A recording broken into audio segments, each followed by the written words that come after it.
Hello, everybody, and welcome to this fourth edition of our webinar in our series on EU trade policy and the rise of geopolitics. Our topic of today is geoeconomic competition, Europe's battle with China and the US. And a special warm welcome, of course, to our speaker of today, who is Tobias Gehrke. Mr. Gehrke is a senior policy fellow at the European Council on Foreign Relations, based in its Brussels office. And there he covers geoeconomics and focuses on topics of economic security, European economic strategy, great power competition in the global economy. That was also the topic of his PhD at Ghent University, where he dealt with how great power competition is transforming the global economy. Before joining the European Council on Foreign Relations, he was previously a research fellow at the Egmont Oil Institute in Brussels, and also has been a visiting fellow at the National University of Singapore and the University of Nottingham, and the American Institute of Contemporary German Studies at Johns Hopkins in Washington. Tobias, we're happy to have you here, and happy that you are willing to share your insights with the audience. And without further ado, the floor is yours. Yeah, thank you very much, Professor Schild. Hello, everyone. Great to be here. I'll try to share some slides and go from there. And as Professor Schild already introduced, it's quite a big topic.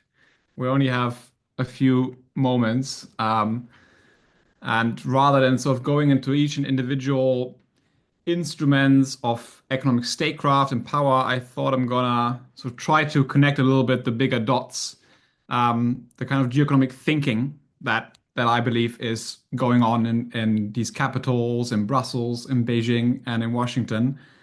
There's a lot of detail, obviously. I think when we first discussed this with Professor Schild, we're considering maybe going into more deep dive on something like export controls or investment screening, some of the tools that are representative of this geoeconomic competition. But I thought I'm going to start out a little bit bigger, go quite quickly through some of the more interesting battles that I think are ongoing, and then we have some time to hopefully dig a bit deeper into some of the other aspects, some of the instruments, and some of the battlegrounds.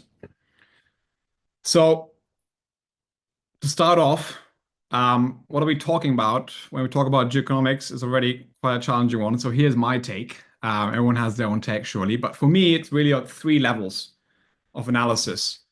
The highest level, the landscape, is that geoeconomics helps us to understand if there is sort of fragmentation in the global economy ongoing. If it is ongoing, how is it ongoing? Are we rewiring some of the networks of the global economy? And if so, how? That's sort of the highest level of analysis. The second level, the middle level, is the strategy level.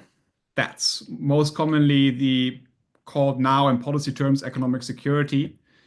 It's mostly a strategy term. So what is the strategy my country needs to adopt to address some of the changes in the global economy? What are some of the risks or opportunities I need to understand? And how do I reorganize myself as a country or as a company to make use of that? That's strategy. And the final level, the third layer is the tools level, the statecraft level. And so once you have the strategy, you want to go somewhere, you need the tools. And then you go into details what I just introduced. What are some of the protective, the promotive tools, and so on and so forth. We're going to get there. But I thought it's sort of important that, to me, the analysis and the talking about geoeconomics can happen at all these three levels. And it's really the money is when you try to combine them. That's where sort of the golden middle lies. So I'm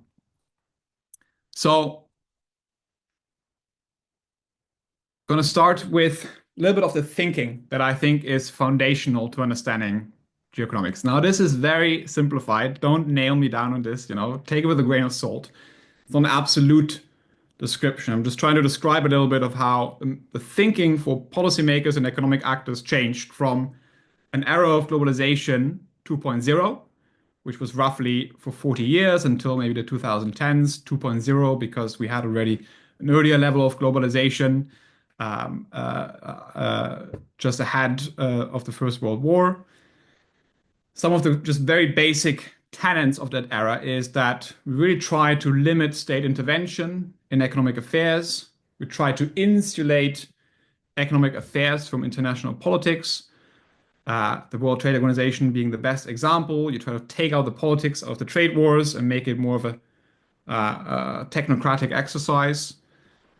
The key policy aims of economic policies were really to create or to allow for efficient markets to be created, because the most efficient markets create the most welfare. So the main goal of economic policy in that mindset is welfare creation.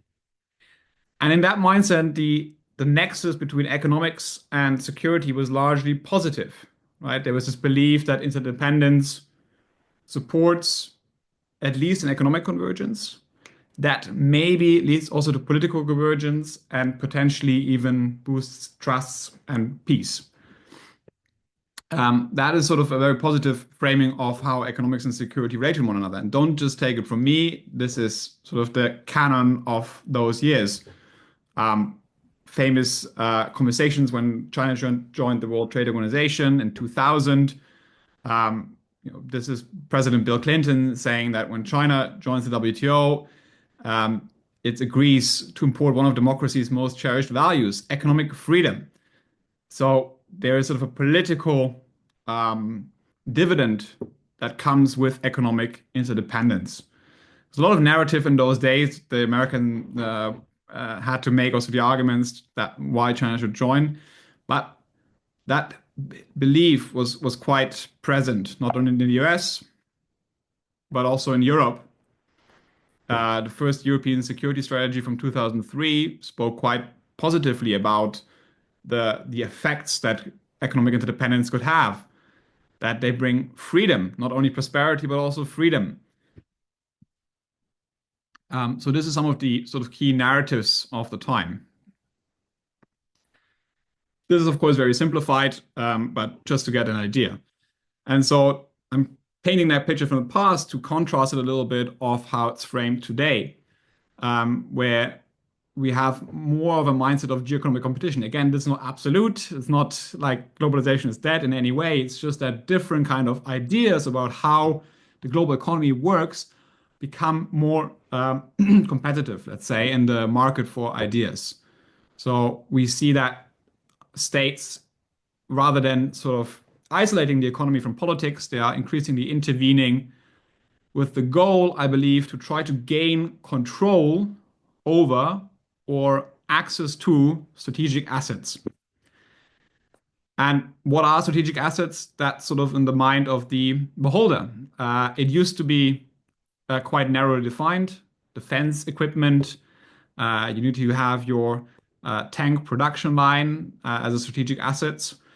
But that is now that category of what states want to have a level of control or access to is expanding into all sorts of materials, like raw materials, a lot of technologies, emerging technologies or so-called foundational technologies, infrastructure more widely, data, and other categories that are framed in this idea of control. So, second simplistic sketch is that there's much more of a thinking today that economic policy in certain sectors where it's about strategic assets, it's more about relative economic gains over absolute economic gains. Meaning it's more important how the cake is distributed for semiconductors, for example, rather than how big it is overall. Right? And so in that other mindset that I described earlier, it was rather let's grow the pie for everyone. And then even if your share is smaller, the pie has grown for everyone. In these strategic sectors, that mindset is challenged. It's not gone, of course, but it's challenged. And simplistically speaking, that nexus between economics and security is more and more seen as maybe a negative nexus, not only a positive one. That, of course, interdependence, economic interdependence, is in fact never quite symmetric. That is mostly asymmetric, and asymmetry harbors risk because that means dependencies are everywhere, and they create vulnerability. And states and companies are more weary of them than they were perhaps before. Again, all of that is not absolute, but really just a different mindset that is gaining traction among quite a few policymakers and perhaps some businesses. And so, again, that idea of control is quite strong in the framing of some of these leaders. You know, Xi Jinping, he has many of these quotes, but one of them is that we need to grasp key core technologies in our own hands, because only then do we have security. That's grasping is just a euphemism for control, national control. Or the National Security Advisor, Jake Sullivan, speaks about how this idea that economic integration would make nations more responsible. It didn't turn out that way. So he sort of wrote in this essay how that these ideas that I described earlier have passed. While also in Europe, of course, President von der Leyen has spoken about how our security today is deeply intertwined with our ability to make ourselves more resilient, reduce the risk arising from economic linkages, etc., etc. Nothing new, particularly. It's been around this narrative for quite a few years, but it came quite fast around 2016, 2017, when these kinds of ideas of autonomy, of control, of access and ability to access certain things gained traction.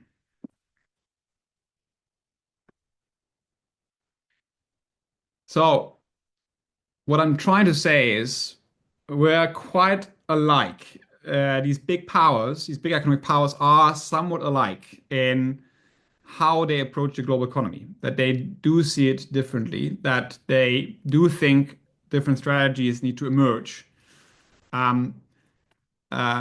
With the exception perhaps of China, which perhaps has never really quite seen it so much differently. But so there is a level of similarity between these three powers, but there is also quite a level of difference. This again is an extremely simplistic sketch, so it's really just to sort of show a little bit of how the strategies of the three powers in the very big picture do differ.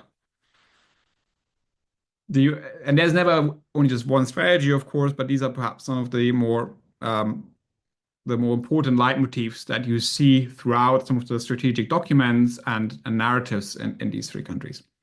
So in the US, arguably the main goal is technological or techno-economic superiority. This idea that the US needs to maintain its leadership, particularly in technology and advanced technology, is extremely important. It's fundamentally linked to its understanding of national security. And you see that throughout all sorts of documents. With that comes sort of implicit idea, sometimes explicit, but mostly implicit, that to maintain its lead, the US needs to have a strategy that at the very least slows down China's technological advancements, or its rivals, but mostly China's, perhaps even contain China's advancement. And a strong idea of the US is that there's a clear link that it needs to have certain techno-industrial capabilities to fight war. If you don't have enough steel or raw materials or base industrial capabilities that you need to fight a war, that's not good. And these ideas are quite strong in the US discourse for at least now 10 years again. So this idea of superiority is quite important in the US. In China, it's a bit the flip side, perhaps. China has this idea of self-reliance. directly translated from China. It's also a leitmotif that's been around since Mao Zedong's time. It had also its ups and downs in Chinese modern history.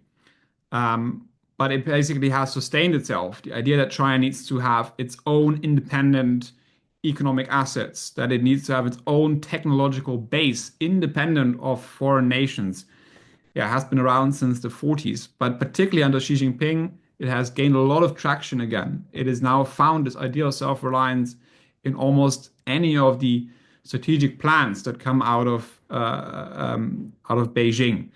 And so this has the idea of having a self-reliant technological base, enhancing China's global technological power in particular is quite strongly linked to China's understanding of security. There's another tenet in the strategy where China also has, not as often as the self-reliance idea, but sometimes ideas that power also comes from others being dependent on China. Hence, a strategy needs to make sure others remain dependent on China. This is not always as explicit, but there are also explicit cases where this is mentioned in Chinese documents. And then enter Europe, where we are coming to our terms with our own ideas, of our strategic ideas. And so far, we're at the de-risking stage. That's our leitmotif at the moment. Is not as ambitious. Arguably, the US and China have very ambitious geopolitical goals where they see their country in X years. Europe arguably doesn't have that. We have the ambition of, de-risking. Let's identify where we are dependent, where do we have risks in our economy, and then we find ways to mitigate these risks, and that's good. And then we move on.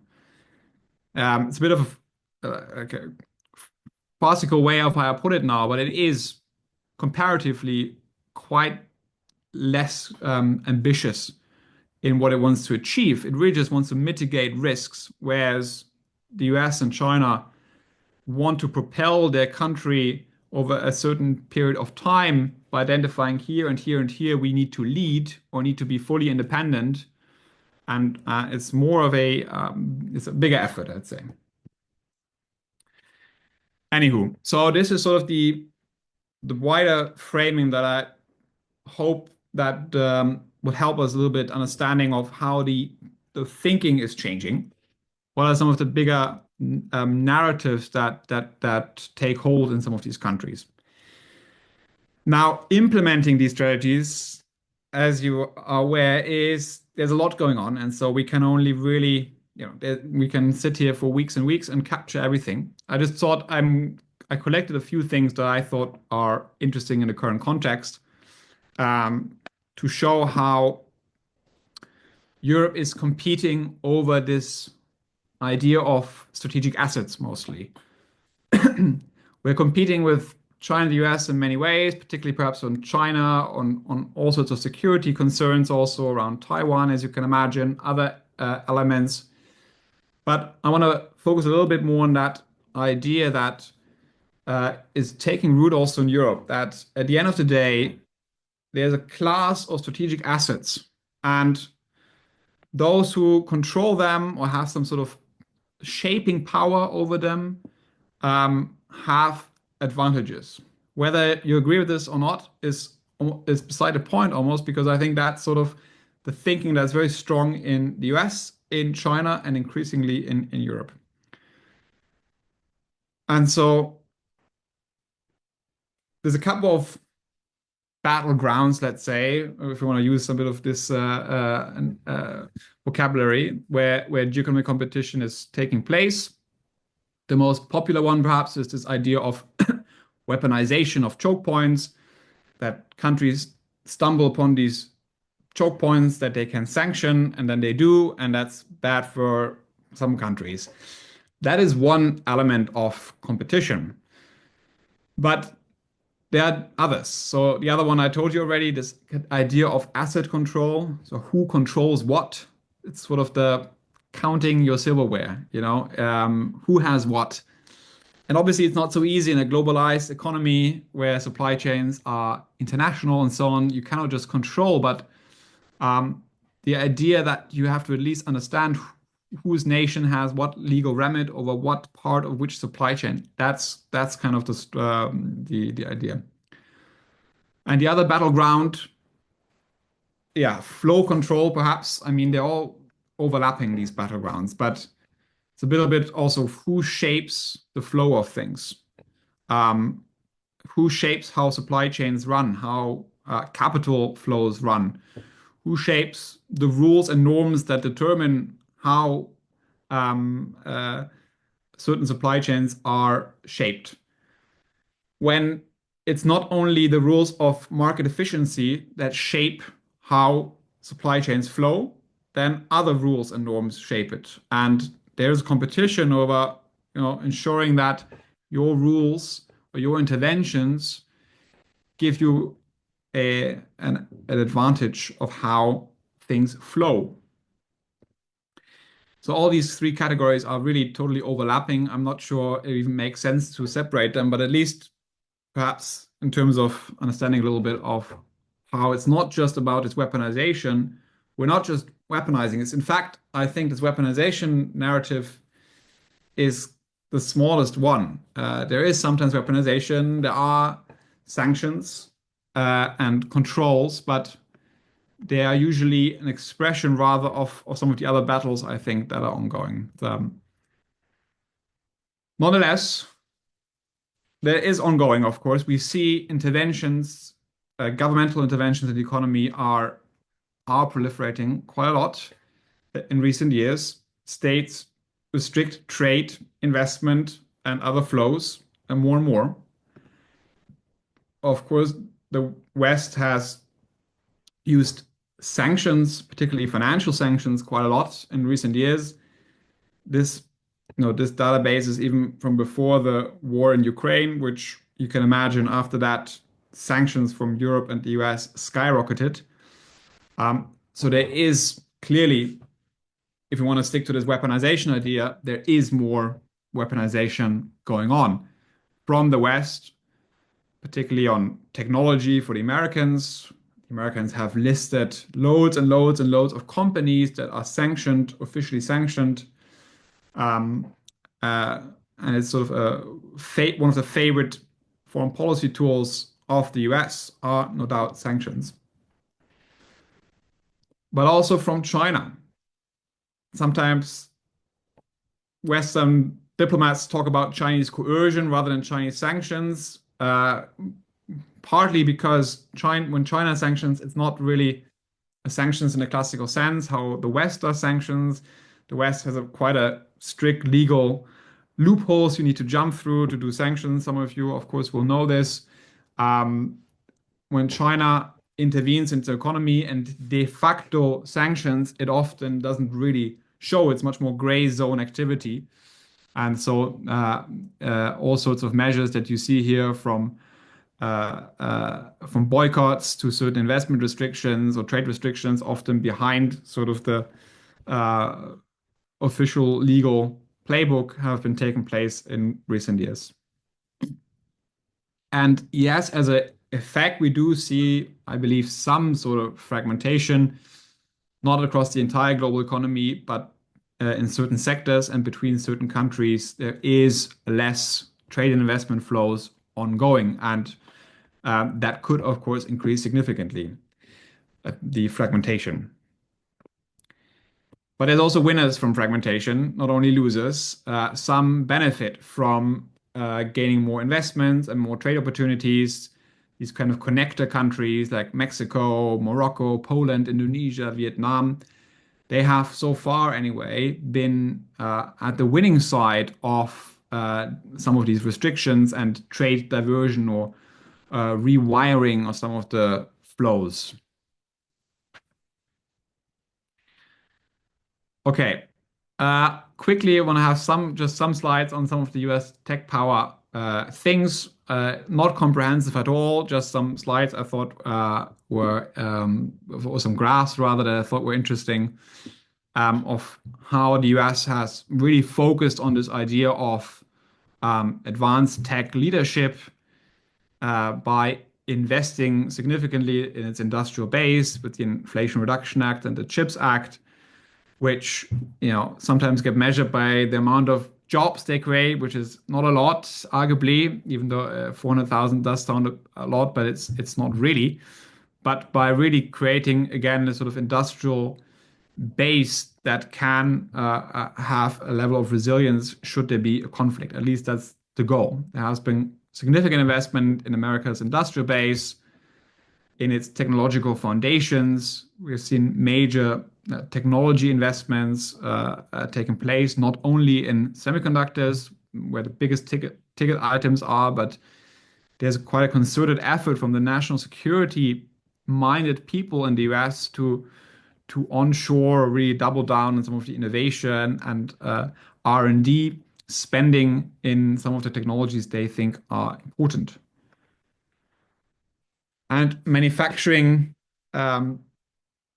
has increased in the US.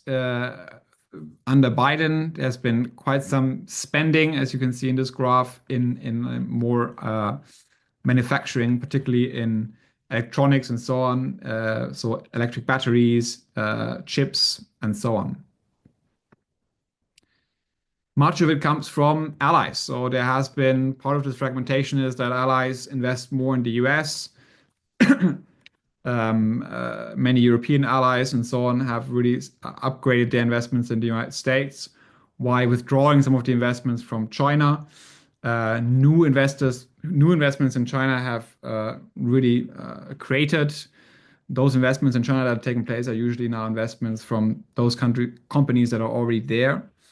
Some of them have really shifted their investment to the United States, while the US has tried to limit those technologies where China wants to be self-reliant. As it made public in these plans like Made in China 2025, a very prominent plan, but there is dozens and dozens of other plans where China outlines some of the industrial goals it has, and the US has focused quite a lot of its restrictive measures on exactly the technologies also where China wants to lead. So there's a clear overlap between where China wants to be self-reliant and where the US wants to retain its technological superiority. And with export controls and sanctions against individual companies in particular, we've seen that rise quite significantly. And yeah, there is a sort of a tech Cold War underway. This is a map that shows who can export technology from the United States, basically what kind of license you need from the Department of Commerce. And it's basically a map that shows where technology can flow quite liberally and where it can't. And that map is basically the tech Cold War that is emerging, where you will have two technology spheres at the moment that will probably harden.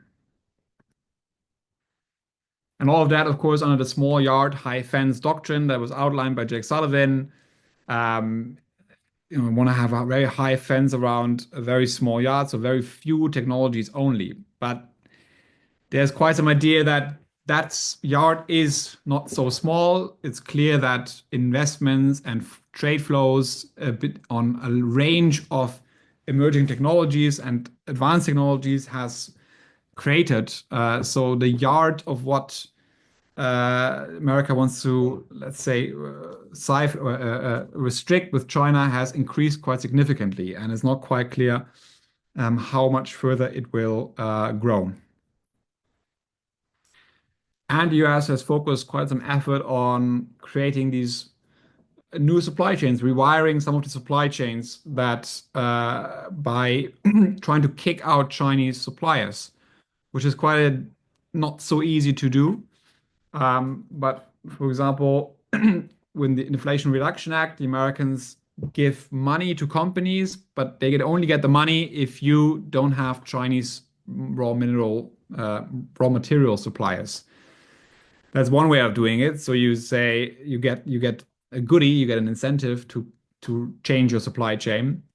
But there's also the flip side, and we'll probably see much more of that perhaps under the Trump administration, where the US also restricts certain parts that are Chinese, particularly for connected vehicles. It restricted certain software and hardware that cannot enter the American market. So if you're a car maker like Volkswagen and you want to sell your Volkswagen in America, you need to make sure your Volkswagen does not have certain software and hardware parts from China in its manufactured goods. So it's a supply chain law that really tries to ban certain parts. It's a very powerful tool that I think we're going to see much more of in the coming administration. But China has a lot of supply chain power, of course, itself. For one, the West is as dependent on China as it has ever been, particularly on intermediate goods, unfinished goods, raw materials, and so on, as shown in this graph for Germany, for Japan, and for the United States, where China holds a lot of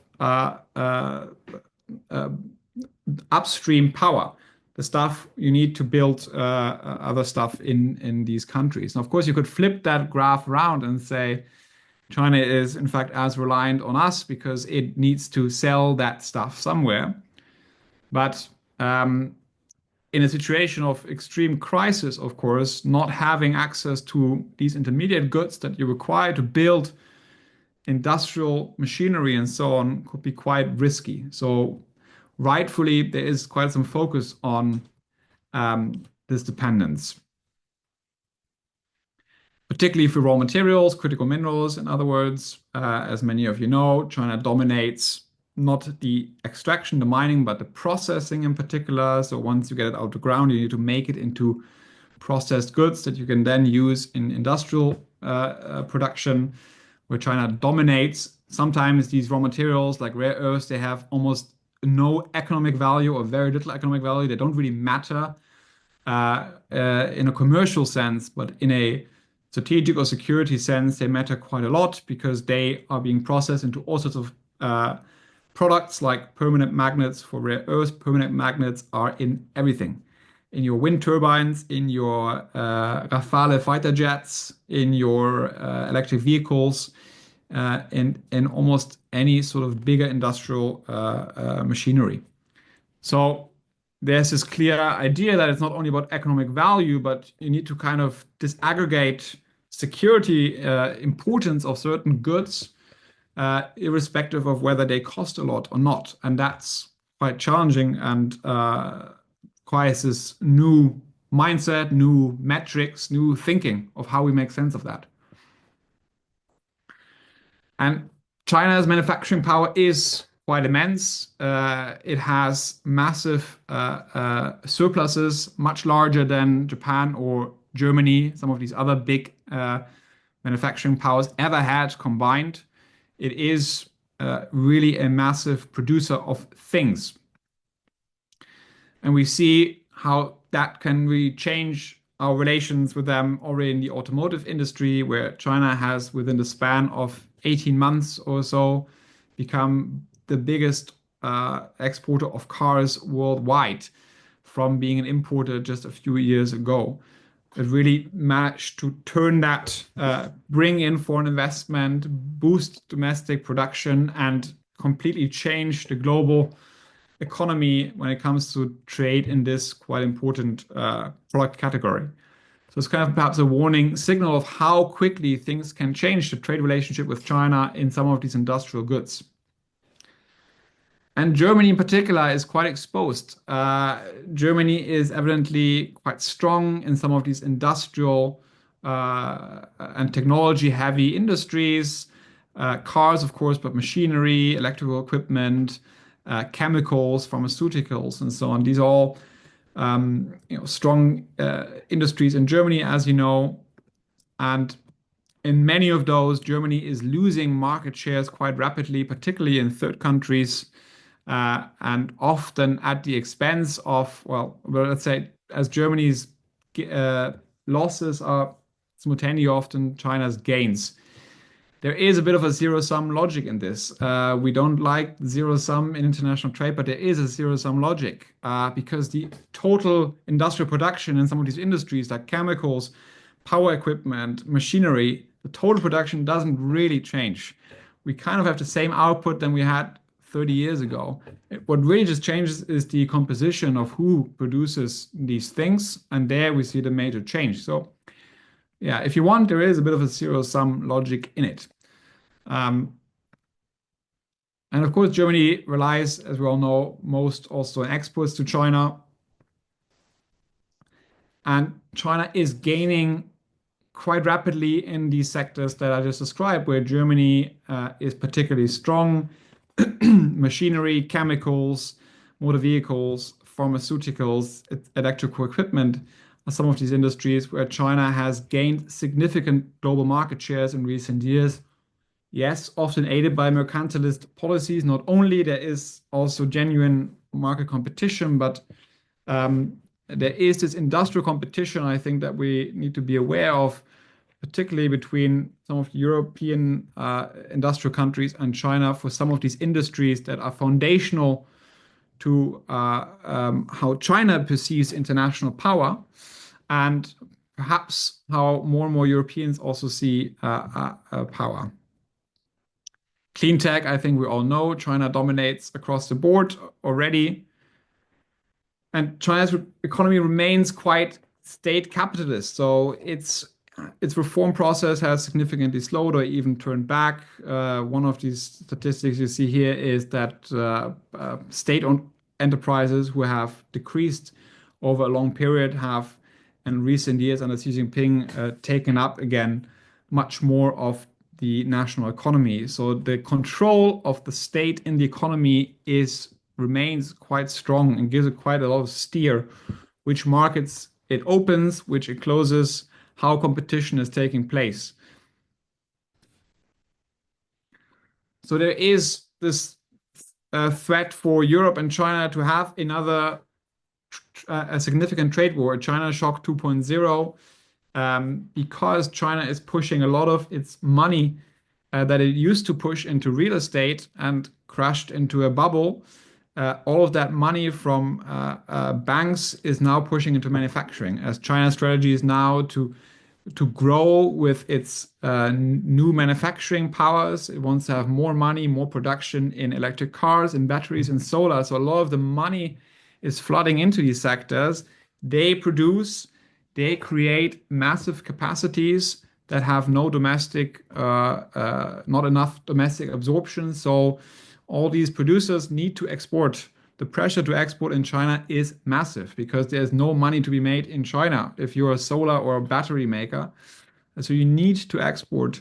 And that creates a lot of pressure and a lot of tension in China-EU relations, which is why it will be very hard to really stay out of a trade war in the coming years, just because the structural setup of China's strategy goes against the European strategy, which is to say we want to retain some of these techno-industrial assets. And so these strategies are fundamentally at loggerheads. So I think it will be very hard to stay out of this trade war.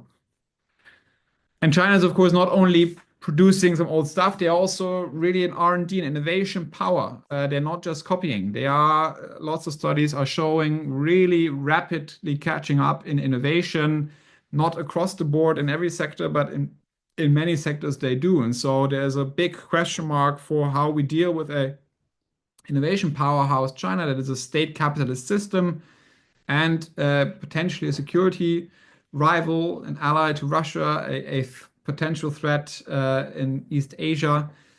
So it is changing quite rapidly of how we have to make sense of a rising China that is not just producing, but also at the innovation edge.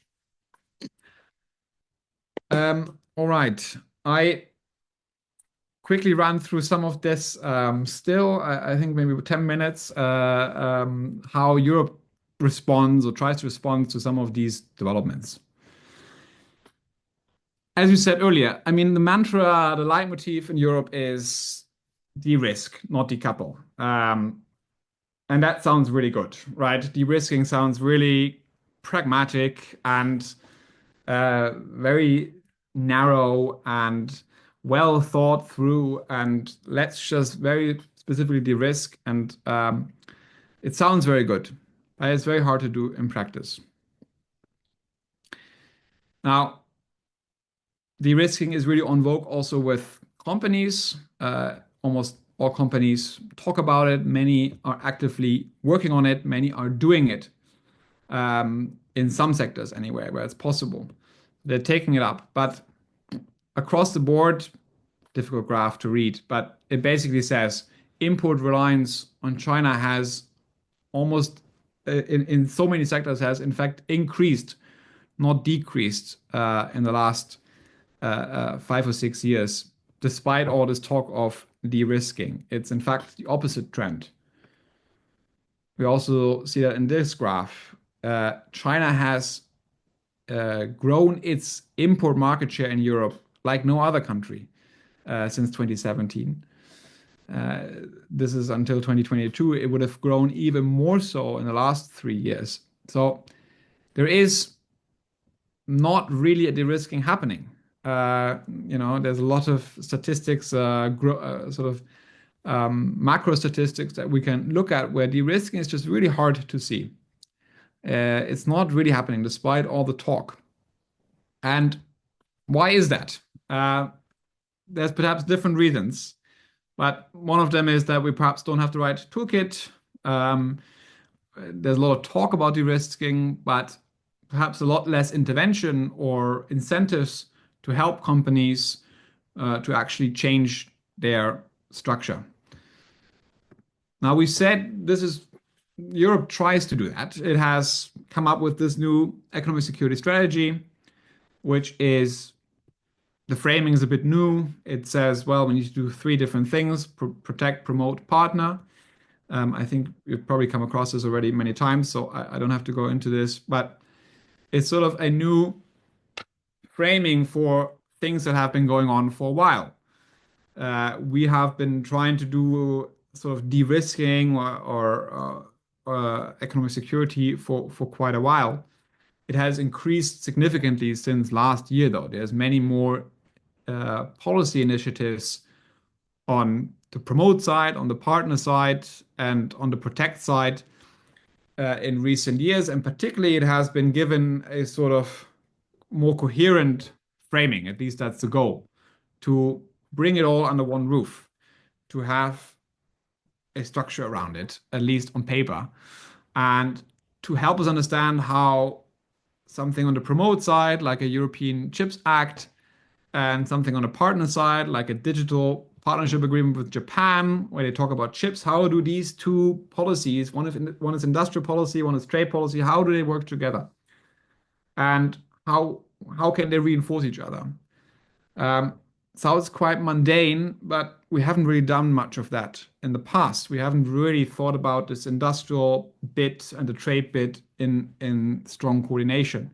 They more or less acted somewhat independently of one another. And now, given this sort of this framework to try to bring it together. So it all sounds pretty good, perhaps too good, because the big questions are hardly resolved. And I'm not going to resolve them here. I'm just trying to pitch one of the questions that we, in my day job of trying to pitch into this debate, we always run into the same questions. The first one is, what is really security relevant? What is a strategic asset? What is a strategic industry? What is the supply that is really relevant for your national security? What is maybe good to have, but not necessary? And that's an incredibly difficult question that has not really produced great answers yet in Europe. We are quite a taker of what others perhaps say it is. So we try to do that. The Europeans are now going out and say, okay, we need to find out what's important, what are risks. So there are a lot of risk assessments ongoing where the European Commission and some of the member states or all the member states get together and try to analyze some of the supply chains, some of the technologies, some of the infrastructure, and identify what's going on. Where are they dependent? Where is there a risk of technology transfer or else? And then have a better picture of what is important, what isn't. But that has proven extremely difficult. Yeah, we have government people who try to work on these questions without really understanding the industries, the supply chains, having difficulty of working with the businesses, not really knowing what to look for. I mean, when you analyze the semiconductor supply chain, what do you analyze? Do you analyze just sort of where your companies are in the supply chain, or do you analyze China's capabilities and Chinese laws that could affect your companies? It's just not very evident, and a lot of factors. And so we don't have a great way of doing it. On top of that, no one trusts each other. So the member states don't trust the European Commission to share data from their industry. The companies don't trust the governments to share their own data. So trust deficit all around, which is hard to create a real map of what's going on in these supply chains or industries. So a lot of people are trying, but it's very hard. And meanwhile, in the absence of really having a good picture of what's going on, you can't really take great decisions. You're kind of taking decisions in the dark. And that's in a way, perhaps a little bit what's happened in the last couple of years. And in that dark, we perhaps also become followers of what's said elsewhere. Perhaps the best example is this case of semiconductor equipment export controls that the United States has enacted in several stages over the last 2.5 years, with the Netherlands in particular following these export controls, arguably because it had to, but also there was no own understanding of how exactly the export of these tools impact Dutch or European national security. It might, I think it does, but we really didn't have a great way of showing that. And in that gap, in that deficit, the US pushed basically its own understanding of national security for semiconductors, imposed that, let's say, onto the Netherlands and by extension onto Europe. And so we became perhaps a taker and not a maker of economic security, right? It's just one example, but there's a feeling that we are not really on top of the ahead of the curve on this. In fact, quite the opposite, that others perhaps are pushing us into what is security relevant, what is strategic, and we don't really have a common own view. So many people are trying to pitch into this, and if you want to write and think and write into this, there's lots of demand for analysis of how we get better at analyzing what's important and what isn't.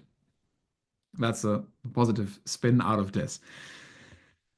The other big question is, of course, that there's evident trade-offs in all of this. There's, of course, in every intervention or incentive that we provide in the economy, there are, of course, trade-offs for our competitiveness, for our climate, and for our security. And so there's this triangle of competitiveness, security, and climate, and we can't really, well, we try to do perhaps all of them at the same time a little bit, right? So you want to have your policy mix right in the middle of that triangle when you have, climate, competitiveness, security.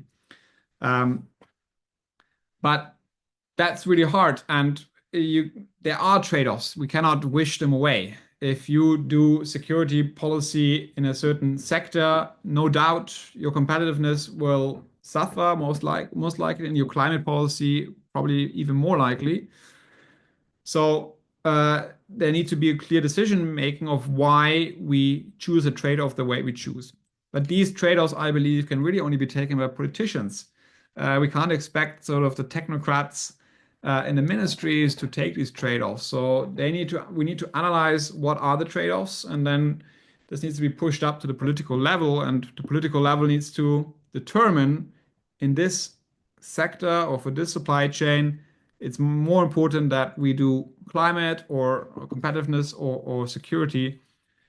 That's often also lacking. And the Americans are perhaps jumping in quite a lot on security sometimes, but they really have an ability to bring in the political apparatus behind sort of dissolving some of these trade-offs. Even if we perhaps don't like how they dissolve the trade-off, they can often dissolve the trade-off much more than Europe for obvious reasons. But also the member states have issues of doing that. So that is another big thing. And another big question that, yeah, we have lots of trouble with in Europe is that what is it really that we're trying to get out of this economic security strategy? So I told you the leitmotif is de-risk, meaning we want to prevent risk. So that means now, okay, there's a couple of risks that we have now identified, like import dependencies, technology transfer, and so on.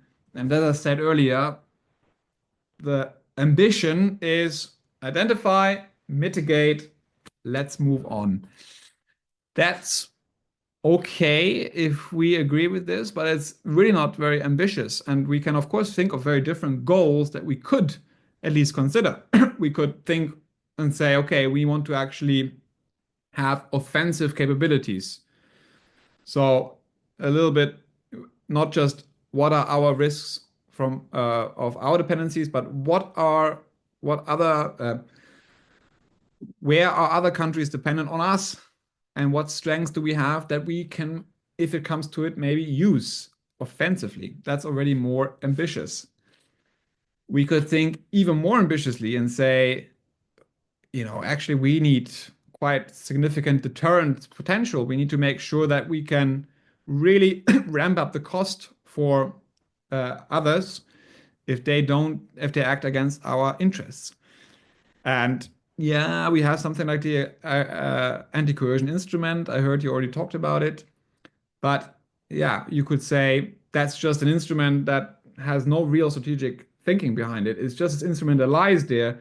Should we not have as a bigger strategic goal to think about deterrence, given all the lessons also perhaps from Russia and the failed deterrence also with Russia? Or of course, containment, that's the biggest ambition. And no one wants containment in Europe. Yeah, no one wants it. But where is actually the line to contain? The Dutch are saying when they don't export their semiconductor equipment, they say they are preventing risk. So the first ambition here. But of course, from China, it looks like containment. And there's no strategic document or clear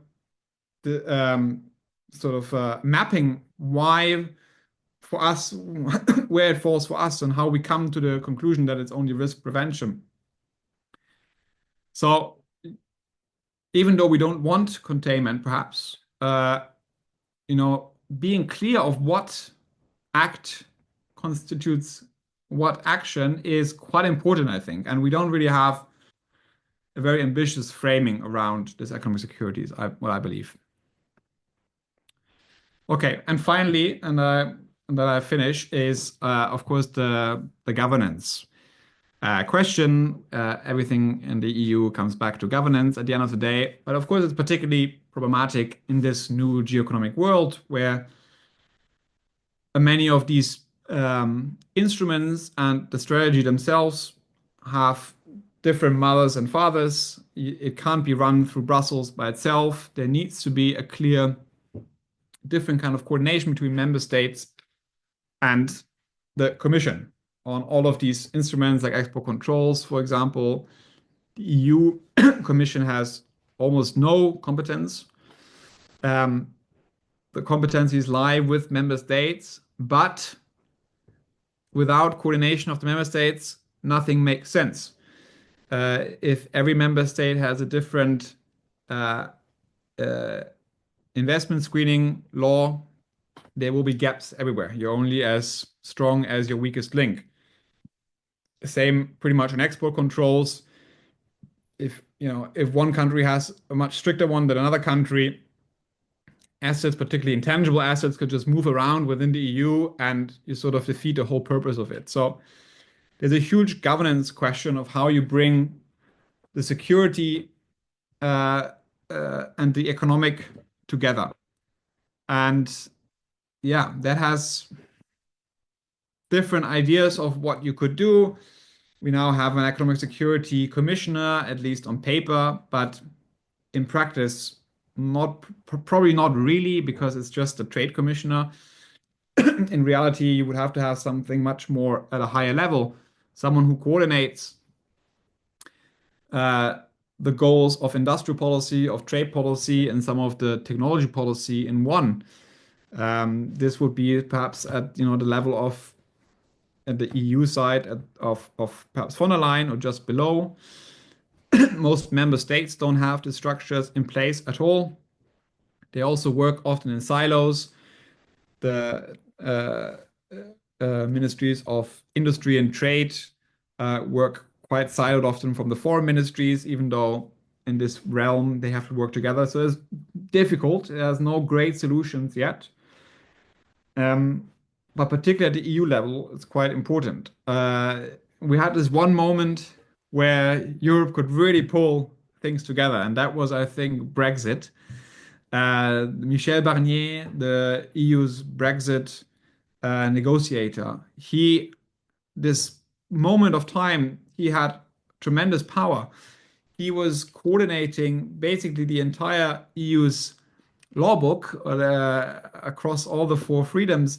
He coordinated, he was entrusted by member states to pull together all these things to negotiate on the union behalf. That is kind of the level of ambition, perhaps, that we need if Europe wants to be a more powerful economic security actor, that when we negotiate with the US or with China, we really need to pull all these different elements under one roof. And trying to copy this kind of moment of the Brexit negotiation is perhaps one mental frame that I think about sometimes of what we need to try to achieve.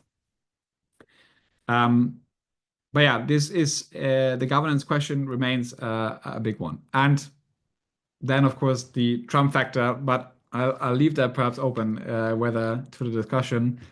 I don't have any answers to this one. It just makes everything, of course, more complicated. But yeah, I hope this was interesting in the sort of bigger picture and looking forward to the conversation.